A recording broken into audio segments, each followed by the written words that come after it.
Hello again and welcome back to English Today. And this is DVD 22 and the fifth and last DVD of your advanced level and the series. And in this DVD, you will see another 2 episodes of our story, That's Life, followed by some more special TV programs. This time, our sports expert will be talking about Wimbledon. And then our culinary experts will be talking about wine tasting. Then, in the grammar section, we'll study some more useful phrases for when you're socializing and other ways of expressing probability using likely and unlikely. All right? So enjoy your viewing.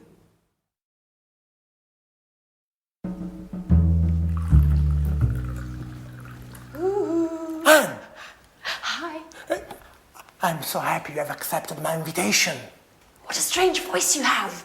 I almost wouldn't have recognized you. It's the thrill. You can't imagine how I've longed for this moment. Oh, really? You don't say. To be truthful, I'm rather emotional myself. Oh, I'm glad you feel that way. Slow down, boy. I really don't want to wake the others. Oh, the others. Never mind.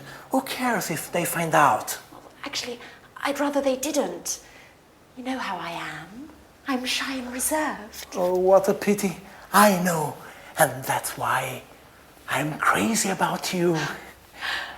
Reserved with the others. But you are a tiger when it comes to what you want. Come again? Oh, you know exactly what I'm speaking about. Well, let's light a candle. I want to see your face.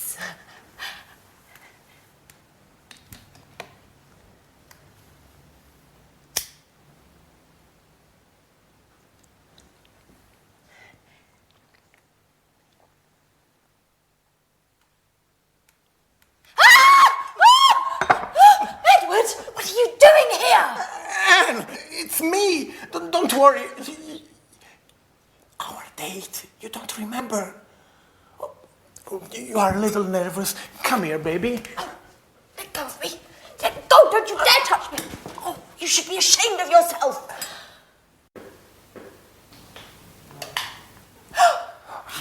Hey, what's going on in here? Edward? No. Anne? Oh, now I understand everything. Thanks a lot, Anne. What a great friend you are. No. What an idiot I was to confide in you. No, really, Alice, it's not like you think. And what am I supposed to think then? It seems pretty clear to me. No, really. Let me explain. I thought it would be Jack. What does Jack have to do with it? Why did you leave me this note in my napkin the other day? Edward, it was me who wrote you that note. I can't believe you don't get it. But the poetry and the roses, that was you. Sorry about that. I thought... I'm so sorry. What an amateur you are, Edward.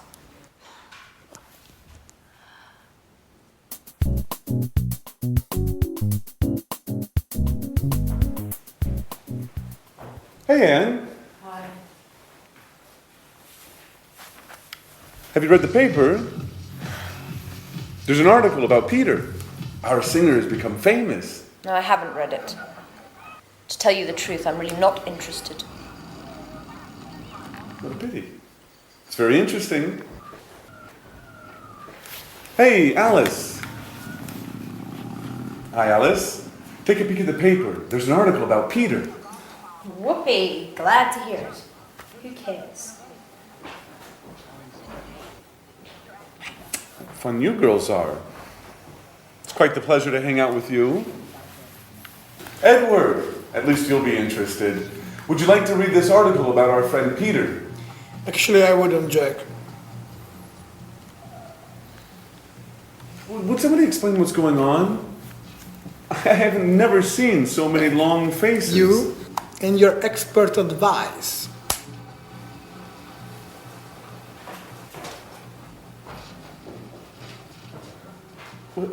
What's eating him? Has he gone star-craving mad? No, Jack, I've gone star-craving mad. Yet again, I played the fool. What an idiot!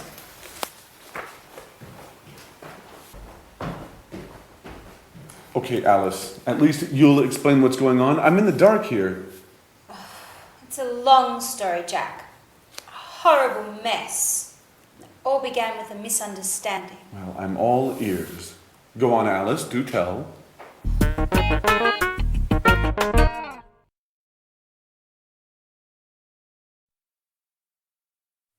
Hello again and welcome back. I want to look at some more socializing language with you because very often you just don't learn that when you study in schools and things like that. And it's very important when you're traveling to be able to socialize and feel confident. What I'm going to do is some of the things are new, some of the things you already know. Now, I'm going to say something to you, and I want you to think about how we use these particular phrases. All right, so let's start. Now, if I say to you, never mind, don't worry, never mind, don't worry, when do we use that? Yeah, it's often in a situation where, for example, you disturb somebody, you say, oh, I'm terribly sorry, because you pour red wine on their trousers or something like that. I'm terribly sorry.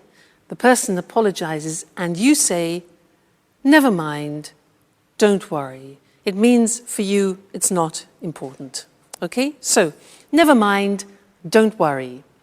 What about this one? If I say, what a pity, or, oh, what a shame.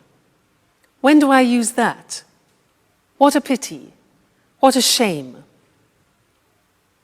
Yeah, it's to express your disappointment when something happens. Oh, you can't come tonight. What a pity. What a shame. All right, so disappointment. Good. Next one. This is difficult. This is new for you. If I say just as well, what does that mean? You don't know, it's difficult. Just as well has no sense individually. I'll give you an example. It's not going to rain tomorrow. Just as well. And in that situation, just as well means I'm happy about that. That's good. All right, so just as well is like saying that's good. All right, just as well. Great. Next one, sorry about that. Notice we say sorry about that. Okay, that's when you want to apologize about something. Sorry about that. Very common, sorry about that. Next one, this one. Well, fancy that. Well, fancy that. Now this we use when we want to express surprise. Fancy that. He won the competition. Really? Fancy that. Okay, good. Next one. You must be joking. You must be joking. Joking, now that is when you don't believe something. You want to express your disbelief. So, for example, England won the World Cup. Oh, come on, you must be joking. Right? Now, this one you do know, so this is revision. When do we say, well, actually, I'd rather you didn't? Well, actually, I'd rather you didn't. You know those golden words, well, actually? Yeah. Somebody asks you something like, do you mind if I smoke? And you want to say no politely, not aggressively. So, well, actually, preparation, psychological preparation for no. Well, actually, I would rather you didn't. Well, actually, I'd rather you didn't. Very important. These are nice. Mind how you go. Take care. Very nice phrases, those. Mind how you go. Take care. We say those mind how you go means be careful when you're traveling. When somebody is leaving you and saying goodbye, we wish them that. Take care, mind how you go. It means look after yourself, all right? And the last one is cheers. Now, cheers is something we usually use when we're drinking. Two people, cheers. But now we also use it in a familiar way to say goodbye. Cheers. So that's what I'll say to you now. We've finished our socializing lesson. So cheers. See you in the next lesson.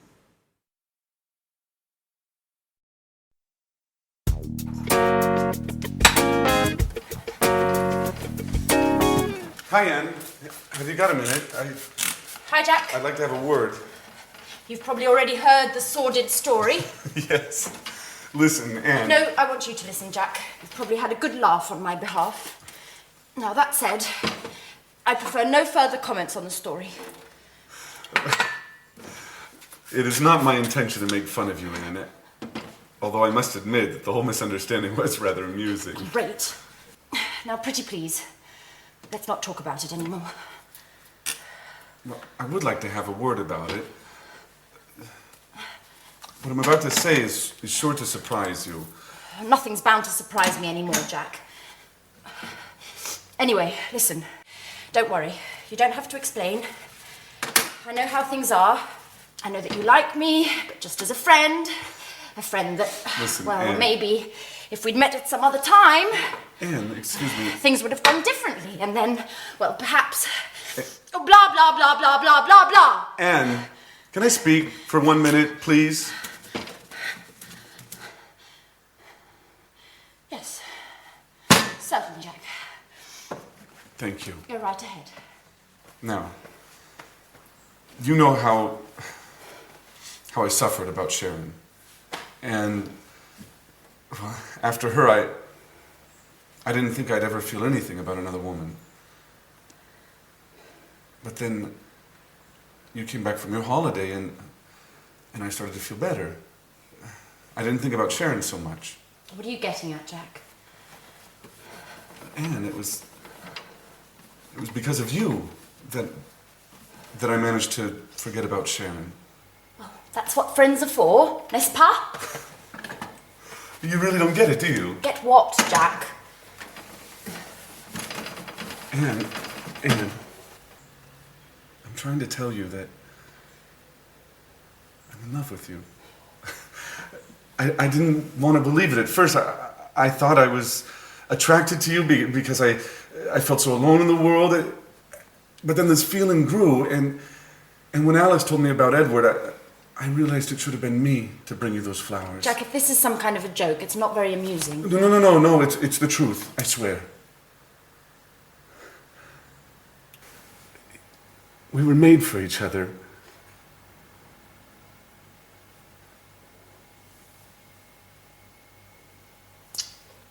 I should have realized it sooner. I'm sorry. Well, Jack!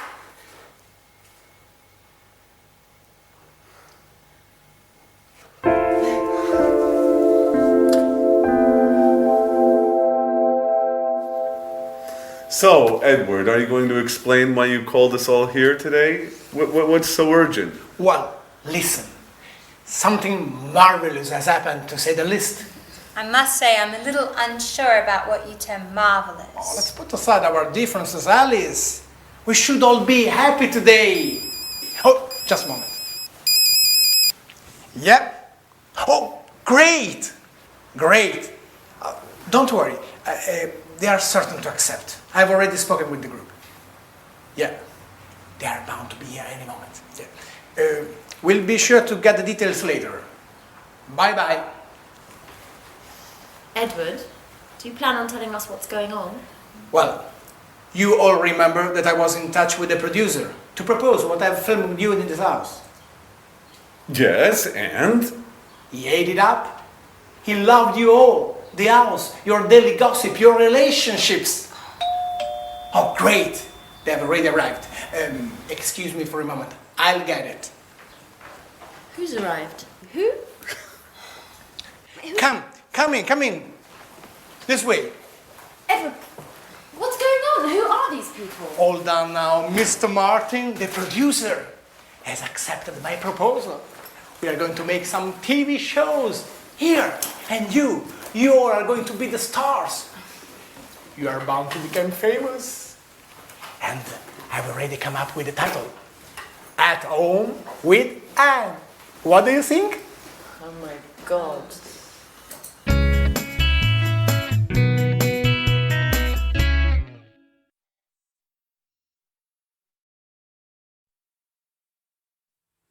Hello again, and here we are at the last lesson.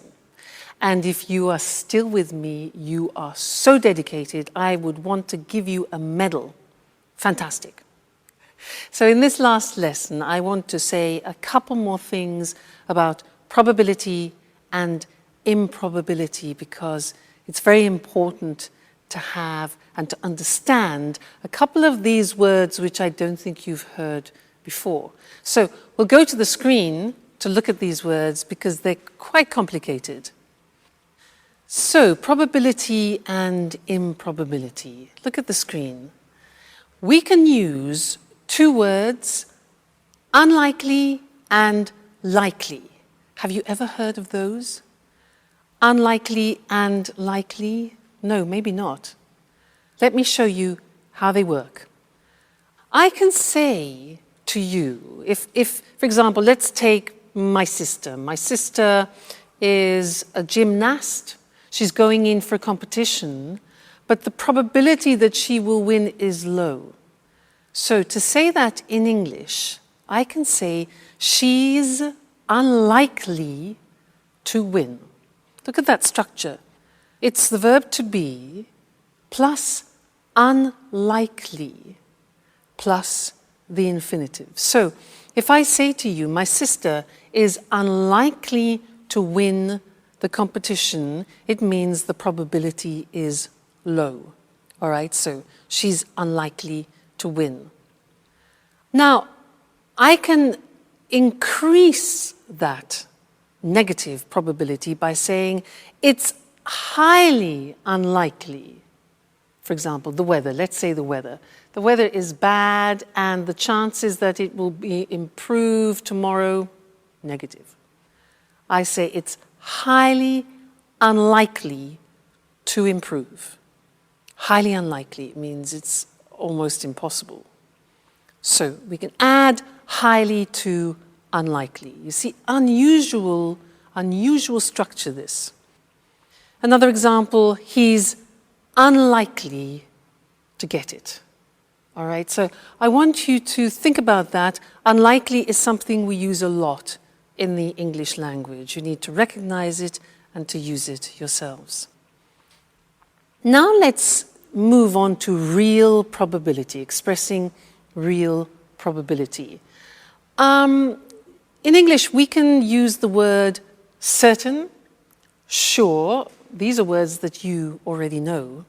But there's another word which I don't think you know, and it's bound, from the verb bind, bound, bound. Now, if I say to you, they're bound to accept, you'll probably think, what? Now, they are bound to accept means they are certain or they are sure to accept.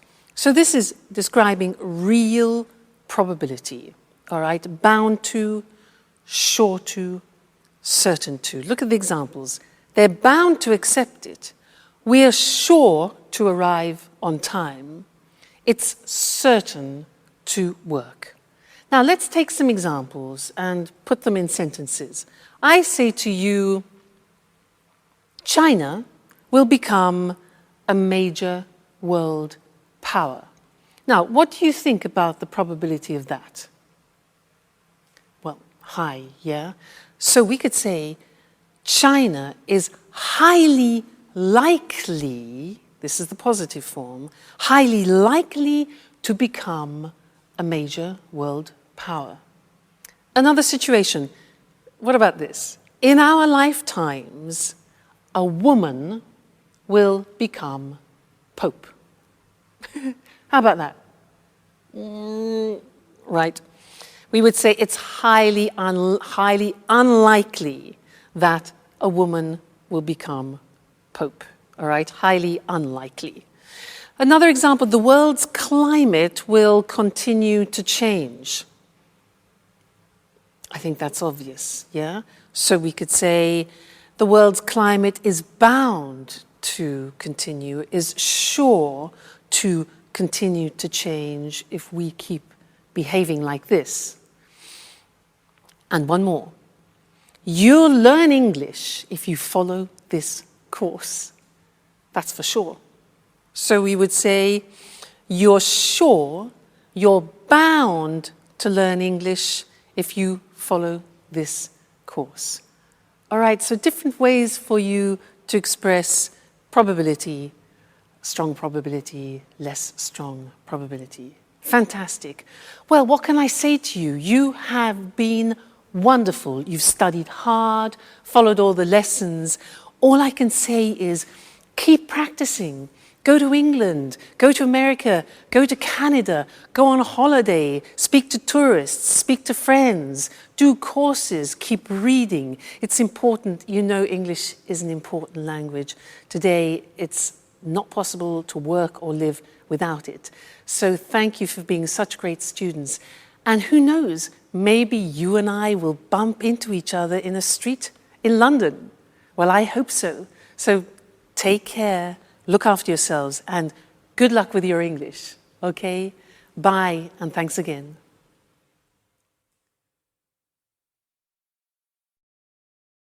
The tennis tournament that for many years insisted players wear only white. The tournament where the game's played on grass and where tradition is a key ingredient. Of course, I'm talking about Wimbledon.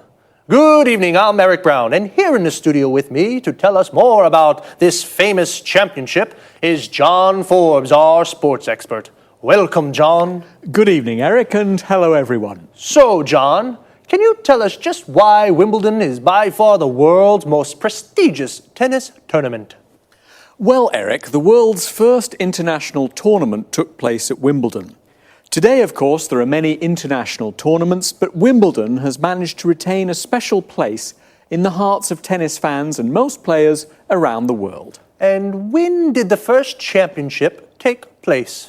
The first tournament took place in 1877, and there were a couple of hundred spectators. Today, nearly 500,000 people go to watch the tennis, and in addition, millions worldwide follow the games on television, radio, and via the internet. For many years, players used to wear white on court. No other colours were allowed. This has changed today, though. And the grass courts? Well, yes, it may be hard to believe, but the games are still played on natural grass. Obviously, a great deal of care and attention goes into getting the grass to the state of perfection. For example? For example, 1 ton of grass seed and 3 million litres of water a year, and a team of 14 groundsmen. 14? Yes, 14. But you know, Wimbledon's famous grass surface can cause problems. What sort of problems? Today, very few top-level championships are played on grass. The world's top players just aren't used to playing on grass anymore. And some top players really dislike grass. Were grass courts more common in the past? Yes, they were. 3 of the 4 Grand Slam tournaments used to be played on grass. I guess the one exception was the Roland Garros tournament in Paris. That's always been played on clay, right? That's right, Eric, but the Australian and the US Opens, which were originally played on grass, have now switched to surfaces requiring less maintenance, leaving only Wimbledon with the surface on which tennis originated. And what difference does the surface make? Actually, it makes a big difference, Eric. On grass courts, for example, serves can be very, very fast, over 210 kilometres per hour, and the ball tends to bounce lower than on other surfaces, giving attacking players an advantage. And the alternatives? One alternative is the clay surface of the courts of Roland Garros in Paris. Here, compared with Wimbledon, the game tends to be slower and the ball bounces higher, giving the defensive players the advantage. Fascinating. Okay, thank you, John. One last question. Where exactly is Wimbledon? Wimbledon is a pleasant, leafy suburb in southwest London. Obviously, it's famous all around the world for the tennis championships that take place there every summer. Okay, thank you again. Thank you. Goodbye. And goodbye to you, and see you again next week for another edition of Sports Special. Today's topic was one of the most important tennis tournaments in the world. A tournament is a sports competition. Did you know the first Wimbledon Tennis Championship took place in 1877? To take place means to happen in a certain location. A championship is like a tournament. There are a series of games and there is a winner, a champion. Today, Wimbledon has nearly 500,000 spectators. Spectators are people who watch something from a short distance. And millions of viewers follow the championship on TV. Viewers are people who watch something on TV. We can also say to follow something on TV. A person who plays tennis is called a tennis player. Tennis is played on a tennis court. The Wimbledon Championships are played on grass courts. Tennis courts with a grass surface. They require a lot of maintenance. Maintenance means care and looking after. The other three famous Grand Slam tournaments are all played on clay courts. A clay court has a fine red earth surface. The first shot in tennis is called a serve. A series of shots between players is called a rally. When the ball hits the ground, we say it bounces. The ball tends to bounce higher on clay courts and it bounces lower on grass courts. To tend to do something, this means it has a habit of doing something. On grass courts, the game tends to be faster. Wimbledon is a leafy suburb in South London. A suburb is an area of houses away from the city centre. And leafy means there are a lot of trees. That's about it for today. I'll see you on Sports Special next week. Bye-bye. Welcome to all our viewers. Lisa, this is our last show together. I hope you've enjoyed these informal chats as much as I have. Of course, it's been fun for me as well. Now then, what are you going to talk about today? I've received quite a few emails from people who want to learn about wine tasting. You know it's become very trendy these days. Great. I wouldn't mind understanding a little more about wine myself. Let's begin with the right approach to wine. First of all, before drinking it, one should appreciate the taste of wine. There are 3 steps to correct wine tasting: look, smell, and taste. Well, what should one look for? Colour is the first thing. Whites range from green to yellow to brown, and red ones can be pale red to deep brown. Is the colour of wine related to age? The general rule is whites tend to darken with age. It's usually the opposite for red ones. Now tell me, Lisa, why do people tend to swirl their wine before tasting it? For 2 reasons: to observe the body of the wine and smell its aroma. Now, how do aromas of wines differ? Well, there are many different kinds of bouquet. For example, perfumed, spicy, smoky, and toasty. Well, now it's time to taste. Oh, before tasting, how should wines be poured? Let me show you. Still wines, like this one, should be poured towards the centre of the glass. Remember that sparkling wines, on the other hand, should be poured against the side of the glass. Why is that? So the bubbles don't escape. So, now try sloshing the wine yourself. Observe it carefully. Are there good legs? Legs? What do you mean? Can you see the droplets on the glass? Yes. Well, they indicate a thick body of the wine. Now, have a first sip. Swish the wine around your mouth and give us your first impression. It's, how can I say, slightly bitter. Seems like a fruity taste to me. You see, you've already identified 2 wine flavours. Now, take another sip and see if you can't taste the tannin. I'm not really sure. In the beginning, it's difficult to define a wine. This is, without a doubt, a round, full-bodied wine. Now, I notice you chose this glass for red wine. What are those glasses for? This glass for red wine is called a Rhine glass. This tulip-shaped glass is for white wines, and that flute is for sparkling wines. And those items over there are the basic wine utensils, aren't they? Yes, this is a corkscrew, and this is a foil cutter. Other useful objects are a drip catcher and a decanter. Well, I'm sure there's a myriad of things that we could say about wine, but unfortunately our time is up. Lisa, thank you for being such a great hostess. My pleasure.